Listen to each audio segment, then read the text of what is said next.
Good morning आणि नमस्कार मित्रांनो, मी वैभव विदारे स्वागत करतो माझ्या प्रवास वैभव या यूट्यूब चॅनलमध्ये।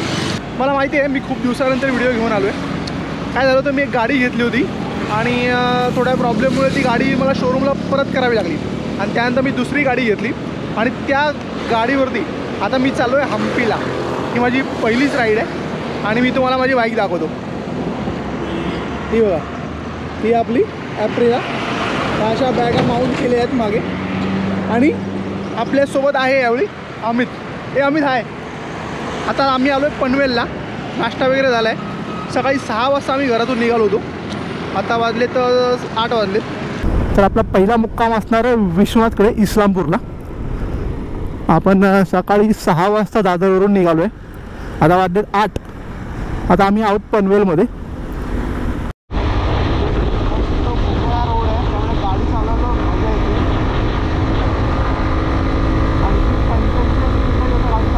गगनगिरी महाराजांच्या मठाकडे जाण्याचा रस्ता आहे आणि आपल्याला आता घाट झालेला आहे सुरू। चला घाटात गाडी चालू आहे। आता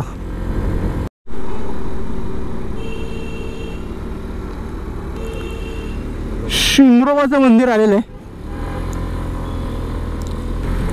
या शिंगरोबा मंदिराबद्दल एक गोष्ट अशी सांगितली जाते की इंग्रज हा रस्ता किंवा रेल्वे मार्ग करण्यासाठी या डोंगरातून रस्ता शोधत होते, तर त्यांना काही केल्या रस्ता सापडत नव्हता।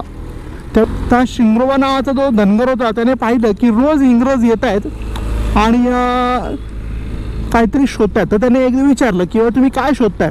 तर इंग्रजांना सांगितलं की आम्हाला पुण्यावरून मुंबईला रस्ता करायचा आहे, त्यासाठी मार्ग शोधतोय। तर त्याने हा घाट दाखवला आणि त्यानंतर जाऊन ह्या घाटाची निर्मिती झाली। मग पुढे तो वारला, त्यानंतर त्याचं मंदिर त्या घाटामध्ये बांधण्यात आलं।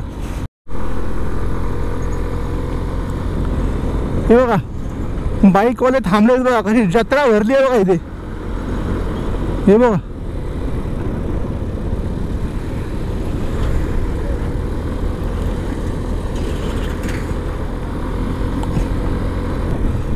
हा जो समोर डोंगर दिसतोय, ह्या डोंगरावरती मला एकदा जायचं आहे वरती।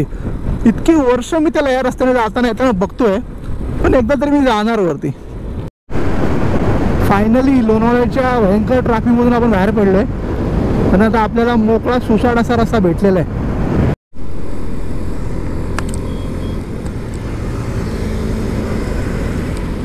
स्वतः गाडी चालवून प्रवास करण्याची मजाच खरी वेगळी असते। माझी ही तशी तर पहिलीच राईड आहे जी मी स्वतः गाडी चालवतोय आणि माझ्या राईडमधला पहिलाच बोगदा।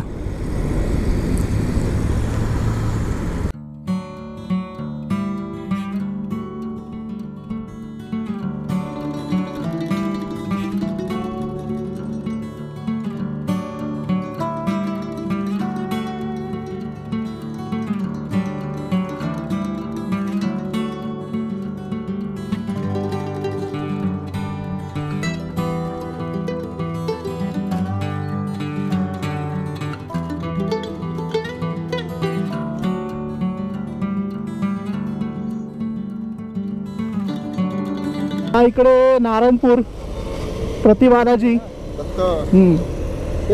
आणि या इकडे आमची आन बान शान, आमची कर्मभूमी वर। म्हणजे इथून 30 किलोमीटर अंतरावरती आहे। नीरा नदी आली आहे आणि आता पुणे जिल्हा इथे संपतोय आणि नदीच्या त्या बाजूने सुरू होतोय सातारा जिल्हा। खंबटकी घाट चालू झालेले आहे।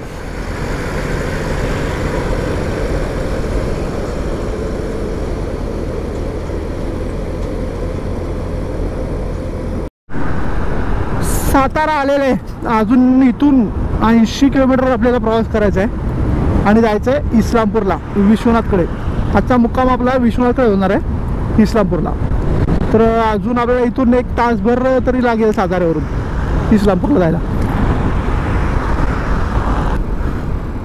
इथे एक गोष्ट मला खूप आवडली, इथे रस्त्याचं काम चाललं आहे आणि रस्त्याचं डायव्हर्शन जे केलं आहे तर तुम्ही बघा, म्हणजे एका साईडला रस्त्याचं कामही चालू आहे आणि डायव्हर्शन केलेलं आहे। पण मुंबई गोव्याला असं नाही आहे। मुंबई गोव्याला सतत डायव्हर्शन तुम्हाला भेटतं आणि रस्ता पण जो आहे तो एकदम धूळ आणि मातीने माखलेला रस्ता आहे, पण इथे आपल्याला तसं बघायला मिळत आहे.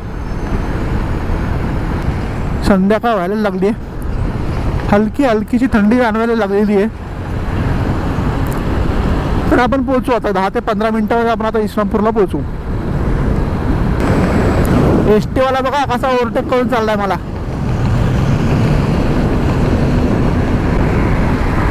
फायनली आता आपण पेठ नाक्यावरून लेफ्ट टर्न घेतलाय इस्लामपूरकडे जाण्यासाठी, आणि इथून 2 किलोमीटर दाखवत आहे इस्लामपूर.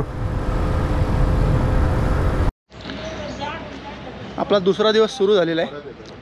आता आपण इथून विश्वनाथच्या इथून निघतोय हम्पीसाठी.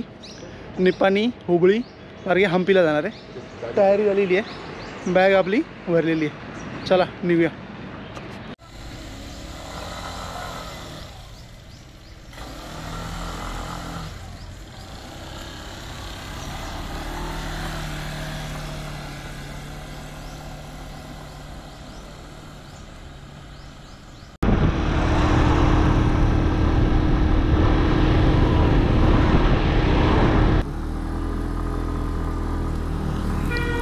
इस्लामपूर राजाराम बापू पाटील यांनी वसवलेलं एक सुंदर असं शहर. सर्व सुख सुविधांनी सुसज्ज पण गावचा भाग असलेलं सुंदर असं शहर. तर मित्रांनो, आता आपण सकाळी विश्वनाथकडून निघालोय. तर आता आपण इथून जाणार आहोत निपाणी, हुबळी आणि मग हम्पी. 350 किलोमीटरचा आजचा आपला प्रवास आहे. बघू किती वेळ लागतोय. ते बघा, इस्लामपूरच्या रस्त्यावरती तुम्हाला जिकडे बघाल तिकडे ऊसच ऊस पडलेला दिसेल. रस्त्यावरती ऊस, गाडीमध्ये ऊस, बैलगाडीमध्ये ऊस, जिकडे बघाल तिकडे तुम्हाला ऊसच ऊस दिसेल. आंबेडकर चौक आलेला आहे. आपला आंबेडकर चौकातून आपल्याला राईट मारायला सांगितलं आहे आणि आपण जॉईन होणार मग पेठ नाक्याला. हे बघा, जिकडे बघाल तिकडे दूरपर्यंत ऊसच ऊस, आणि हा असा सुसाट रस्ता.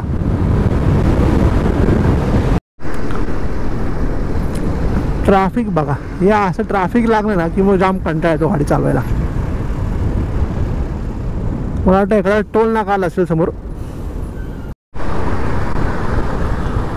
शाहू महाराजांच्या पुण्यनगरीमध्ये आपलं स्वागत आहे, म्हणजेच कोल्हापूरमध्ये आपलं स्वागत आहे.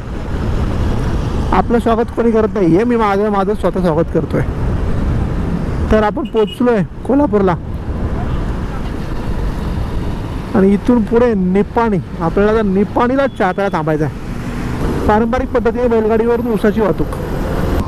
हे बघा, कर्नाटकमध्ये चिपळूणची एसटी. महाराष्ट्र बॉर्डर क्रॉस केली आहे, पण आम्हाला महाराष्ट्र बॉर्डरचा कुठे असा बोर्ड दिसलाच नाही यावेळी. मागच्या वेळी जेव्हा आलो होतो तेव्हा महाराष्ट्र हद्द समाप्त असा एक पद्धतशीर बोर्ड दिसला होता, पण तो बोर्ड ह्यावेळी कुठे दिसलाच नाहीये. आणि आता आम्ही आलो आहे कर्नाटकमध्ये. निप्पाणी मागे जाऊन 8 ते 10 किलोमीटर झालेत. आता येईल हुबळी. हुबळीवरून आपण जाणार आहोत हम्पीला. आम्ही जेवायला बसलो होतो, पण आता मी त्याचा तो व्हिडिओ मी तुम्हाला दाखवू शकत नाही, आणि तो मी टाकलेला नाही आहे. त्याचं कारण असं की आम्ही जेवायला बसलो होतो आणि आमच्या मागच्या टेबलावरतीच 2 ड्रायव्हर जेवायला बसले होते, ट्रकचे ड्रायव्हर, आणि ते दारू पिऊन फुल तरर होते. आणि व्हिडिओमध्ये पण ते दिसत आहेत, स्पष्ट दिसत आहेत. आणि जेवताच त्यांनी इतकी दारू प्यायले होते की जेवता त्यांनी त्यांच्या पोटातला सगळा ऐवज तिथे टेबलावरती जमा केला, आणि आमचंही जेवण तेवढ्यावरतीच निपटलं आणि तिथून आम्ही निघालो. त्यामुळे जेवतानाचा व्हिडिओ मी तुम्हाला ते नाही दाखवू शकत आहे.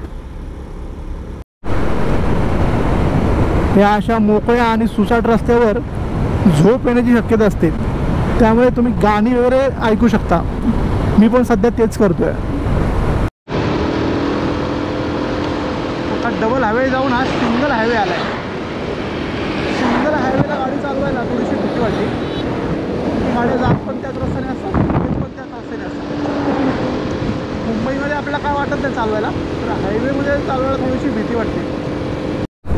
दूर पण सगळा रस्ता दिसतोय. फायनली आम्ही हॉस्पिटलला पोहोचलो आहे. त्या इथे रूम बघितली आहे, पैसे द्यायला आम्ही गेलो आहे आतमध्ये. आज आपण अशी रात्र आपण आज इकडेच काढणार आहोत.